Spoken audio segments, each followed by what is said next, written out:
बिस्मिल्लाहिर्रहमानिर्रहीम। अस्सलाम वालेकुम डियर स्टूडेंट्स, मैं हूं आपका मैथमेटिक्स इंस्ट्रक्टर अली अहमद और मैं आप सबको मैथमेटिक्स बाय अली अहमद में खुशामदीद कहता हूं। और सबसे पहले मैं आपसे ये कहना चाहता हूं कि अगर अभी तक आपने मेरा चैनल सब्सक्राइब नहीं किया तो इसको ज़रूर सब्सक्राइब करें और बेल आइकन पर क्लिक करें ताकि मेरे आने वाली हर वीडियो जो है वो आपको बर वक्त मिल सके। आज मैं आप सबके लिए एक बहुत ही गुड न्यूज़ लेके आया हूँ। वो ये है कि आज से हम क्लास इंटरमीडिएट पार्ट 2 का जो मैथमेटिक्स का कोर्स है वो स्टार्ट करने जा रहे हैं। तो सबसे पहले मैं आपको इसके सिलेबस के बारे में थोड़ा सा गाइड करना चाहता हूँ कि जो इंटरमीडिएट पार्ट 2 का जो मैथमेटिक्स का कोर्स है इसके टोटल 7 चैप्टर्स हैं। चैप्टर 1 जो है वो फंक्शन एंड लिमिट्स के बारे में है। चैप्टर 2 में हम डिफरेंशिएशन के बारे में पढ़ेंगे। चैप्टर 3 में हम इंटीग्रेशन के बारे में पढ़ेंगे। चैप्टर 4 जो है वो आपका एनालिटिकल ज्योमेट्री है और चैप्टर 5 में हम लीनियर प्रोग्रामिंग के बारे में पढ़ेंगे। चैप्टर 6 जो है वो आपका कॉनिक सेक्शन है जिसमें हम पैराबोला, एलिप्स और हाइपरबोला के बारे में पढ़ेंगे। और जो चैप्टर 7 है, जो लास्ट चैप्टर है आपका, वो वेक्टर्स के बारे में है। ठीक है जी। तो आज हम इसका जो पहला चैप्टर है जिसका नाम है फंक्शंस एंड लिमिट्स, ये हम आज स्टार्ट करने जा रहे हैं। तो आइए स्टार्ट करते हैं। सबसे पहले हम इसका इंट्रोडक्शन आज स्टार्ट करेंगे कि जो कॉन्सेप्ट ऑफ फंक्शन है ये सबसे पहले किसने इंट्रोड्यूस किया था। ये जी एक जर्मन मैथमेटिशियन था जिसका नाम था गॉटफ्रेड विल्हेम लीबनिज़। ये एक बहुत ही बड़ा मैथमेटिशियन था और इसने फ़िज़िक्स के फील्ड में भी काम किया है। तो इसने जी सबसे पहले जो फंक्शन का कॉन्सेप्ट है मैथमेटिक्स के अंदर वो इंट्रोड्यूस करवाया था। इसने ये कहा था जी the dependence of one quantity on another. इसने फंक्शन को इस तरह से डिफ़ाइन किया कि अगर एक क्वांटिटी किसी दूसरी क्वांटिटी पर डिपेंड कर रही है तो इनके दरमियान फिर जो है वो एक फ़ंक्शन क्रिएट हो सकता है। ये जो है लीबनिज़ साहब, इन्होंने सबसे पहले ये इंट्रोड्यूस करवाया था। और इस फंक्शन की जो डेफिनेशन है इसको समझने के लिए हम कुछ डेफिनेशंस को एलेबोरेट करते हैं। सबसे पहले डेफिनेशन जो मैंने यहाँ पे लिखी है वो है जी the area a of a square depends on one of its sides x.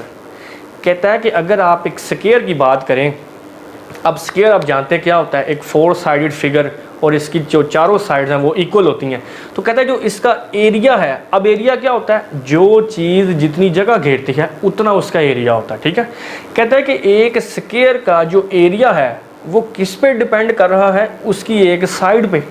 जितनी उसकी एक साइड की लेंथ है, उसका जो टोटल एरिया है वो उसकी एक साइड की लेंथ पे डिपेंड कर रहा है। चूँकि चारों साइड इक्वल होती हैं, साइड्स जितनी बड़ी होंगी उतना स्क्वायर का एरिया ज़्यादा होगा। चूँकि फार्मूला हमारे पास एरिया का क्या है स्क्वायर का, a is equal to X square, length into width. अगर लेंथ भी x हो और विड्थ भी x हो तो फार्मूला आपके पास बनेगा a is equal to X square. तो अब यहाँ पे फिर आप ये कह सकते हैं a is a function of x, क्योंकि यहाँ पे जो एरिया है ये डिपेंड कर रहा है x की वैल्यू पे। अगर मैं यहाँ पे एक स्क्वायर बनाता हूँ, ये है जी, और इसकी चारों साइड्स की लेंथ को अगर मैं x कह दूँ तो आप ये देख सकते हैं कि जैसे जैसे इसकी साइड्स की लेंथ चेंज होगी वैसे वैसे एरिया चेंज होगा। तो एरिया असल में किस पे डिपेंड कर रहा है, इसकी साइड की लेंथ पे। तो इस वजह से फिर हम ये कहते हैं a is a function of x, क्योंकि a डिपेंड कर रहा है x पे। क्योंकि जो लीबनिज़ साहब हैं उन्होंने फंक्शन को दो क्वांटिटीज़ के दरमियान डिपेंडेंस को जो है वो फंक्शन का नाम दिया था। इसी तरह से जो दूसरी एग्जांपल है मेरे पास वो है the volume v of a sphere depends on its radius r।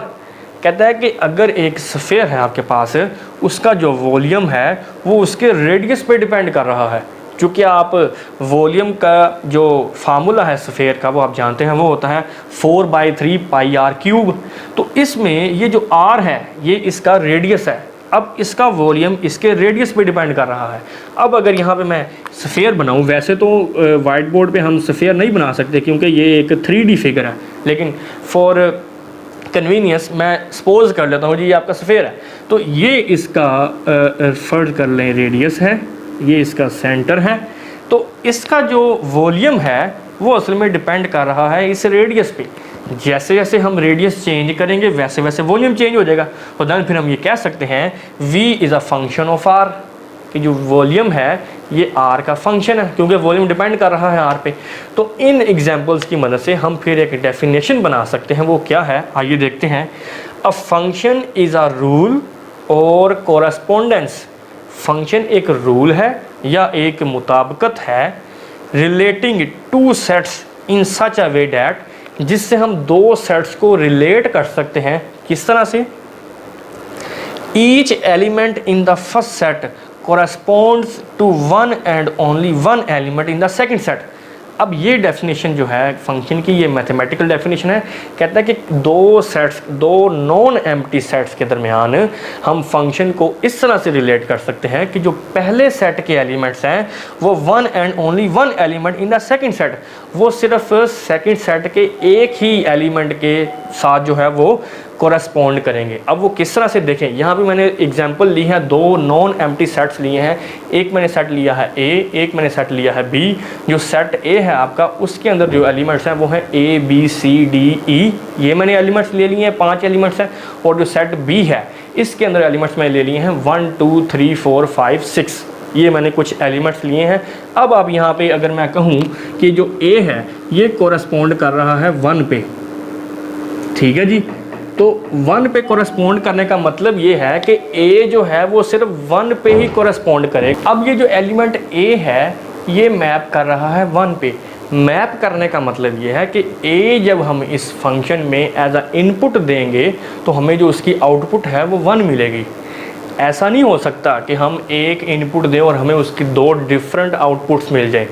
ये जो यहाँ पे डेफिनेशन में उसने बात कही है ना कि the first set corresponds to one and only one element in the second set, कि पहले सेट का जो हर एलिमेंट है वो दूसरे सेट में सिर्फ एक एलिमेंट की ही एज अ आउटपुट जो है वो हमें रिजल्ट देगा।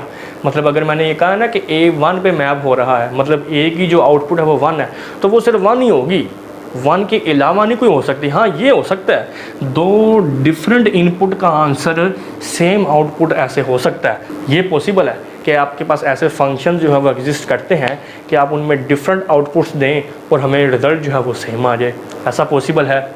अब ये जो पहला सेट है सेट ए, इसके जो तमाम एलिमेंट्स हैं ये दूसरे सेट में मैप करेंगे।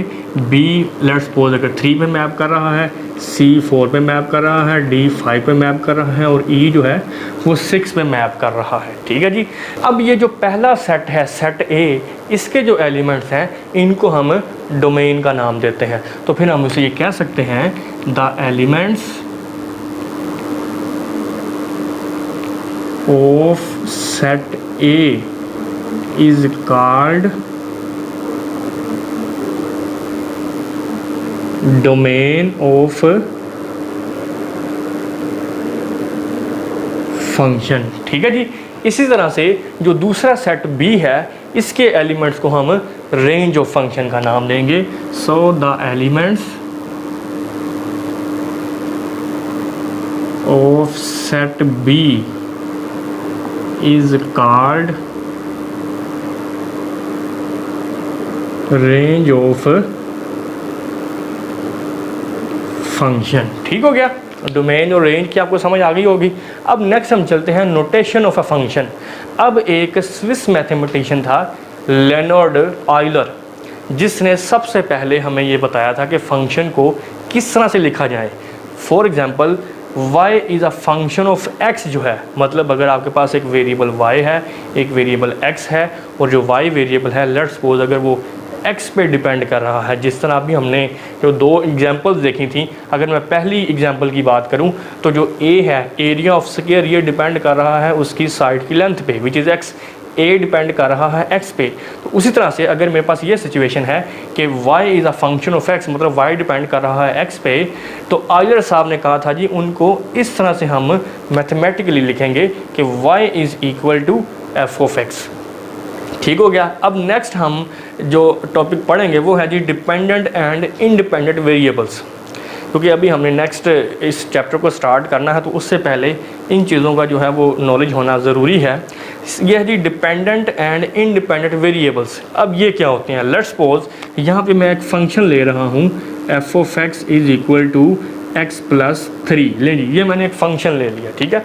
अब लेट्स सपोज मैं इससे इस फंक्शन के अंदर डिफरेंट इनपुट्स जो है वो एंटर करता हूँ। लेट्स सपोज पहले मैं x की जगह पे 0 पुट करता हूँ, तो मेरे पास आंसर क्या आएगा, आउटपुट क्या आएगी 3। इसी तरह से अगर मैं इस फंक्शन में 1 पुट करता हूँ तो मेरे पास आंसर क्या आएगा 4। 2 पुट करता हूँ तो आंसर क्या आएगा 5। ठीक है जी। तो अब आप ये देख सकते हैं कि मैं इनपुट डिफरेंट पुट कर रहा हूँ जिससे मुझे डिफरेंट आउटपुट मिल रही है।